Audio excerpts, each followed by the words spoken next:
natin. At huwag tayo kumuha dito sa ano natin kasi mahina ang speaker dito sa Insta360 natin. Ayan. Record na po natin yung kuha ng drone natin. Start na po tayo. Ayan o, naka home point updated na po. At yung satellite niya ay nasa 14 satellite. Ayan. Ready to flight na po tayo. Ayan o. Ayan.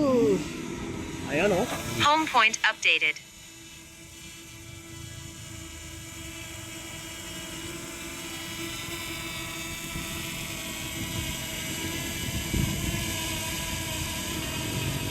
Ayan, natin pong silipin yung nangyayari dito sa Quezon City. Ayan po yung kabaan na Road 1 Project 6. Ayan yung nasa baba na yan. At atin pong silipin yung mga sunset dito sa Quezon City. Ayan.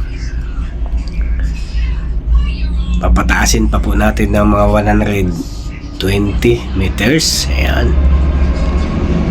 Habang umakyat, napakaganda ng napakaganda ng Quezon City, tanaw mo lahat yung yung building. Yan yung nasa harap namin. Yan yung veterans. Yan yung ano pala yan? Yung nakalimutan ko ng golf course pala yan. Yan ang nilalaruan ng aking kaibigan. Yan. Barkada kasi kami na mahilig maglaro dyan. Kaya lang pang mayaman lang talaga ang naglalaro yan dyan. Hindi natin kaya maglaro yan dyan. Ayan. Ayan o. Grabe. Napakagandang Puros mayayaman lang talaga ang makapaglaro dito sa na to, golf course. Ayan. Papakita ko lang sa inyo kung gaano kalapit dito sa amin. Ayan. Napakalapit dito lahat ng establishment. Ayan. Trinoma. Ayan. Walking distance lang po dito sa bahay. At SM North EDSA. Ayan. Ayan o. Ayan. Marami pong magagandang dito spot sa lugar namin.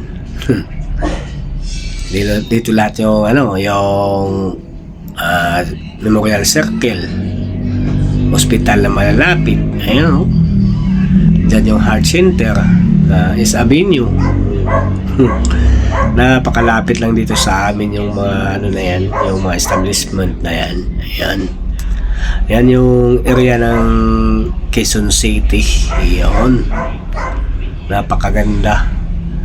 At ito namang kabaan ng Road 1. Ayan, diretso po yan hanggang Bagong Pag-asa. Yan. Ayan. Papuntahan pa po natin doon. Ilapit-lapit natin para makita nyo yung Mindanao Avenue. Yung na yan, yung kanto na yan, papuntang yung pag dito sa left side, papuntang yan, yung Trinoma. At dito sa right side, papuntang Novaliches na po yan. At itong diretsyo na yan, papuntang Muñoz na po yan. Yan. Ito yung DSMC na building ng SM. Yan o. Napakagandang spot dito. Napakagandang lugar at napakatahimik dito sa amin. Ayan o. Ayan.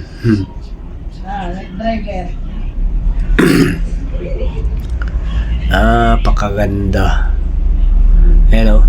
Ilapit pa natin ng konti para makita natin yung Mindanao Avenue. Ayan. Ito yung Mindanao Avenue na sinasabi nila. Kompleto na po dito. May Luzon, Visayas, Mindanao.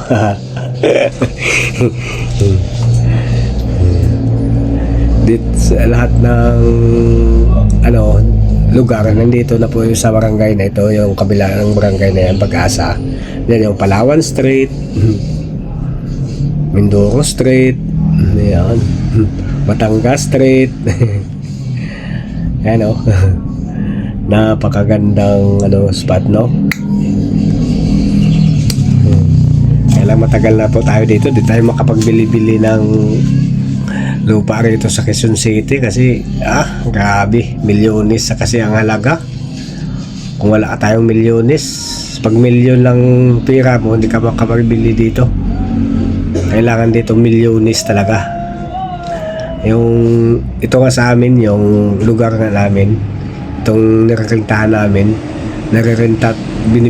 binibinta nila to ng 50 M. Ayan, 50 M. Ayan, 50 million sa makin mo kung gaano kalaking halaga, no? Di natin kaya yan bilhin, di ba? Ayan, o, yan. Yan yung papuntang Visayas Avenue.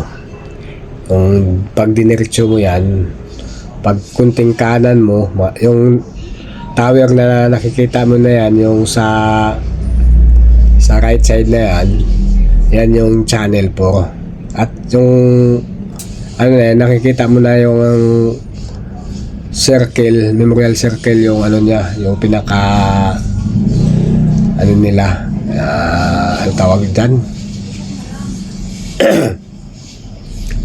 Yan, basta yun na yun. Hindi ko na alam mo yung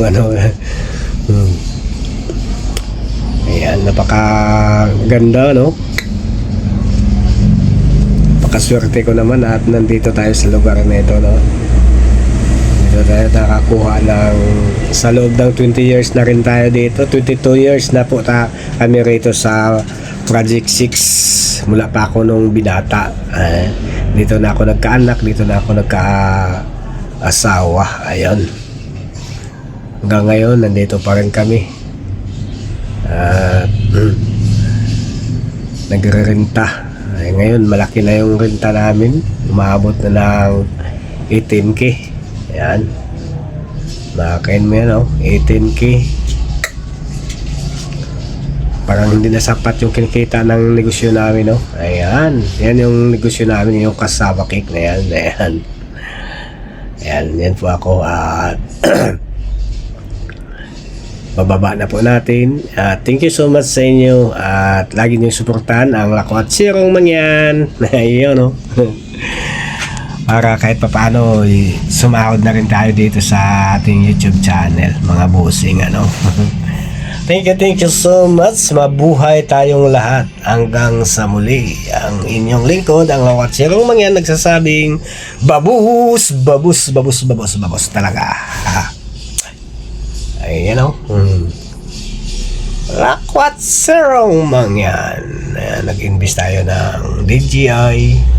Imbis tayo ng Insta360 para may magamit tayo sa ating pag araw-araw na pang vlog, di ba? Ayun,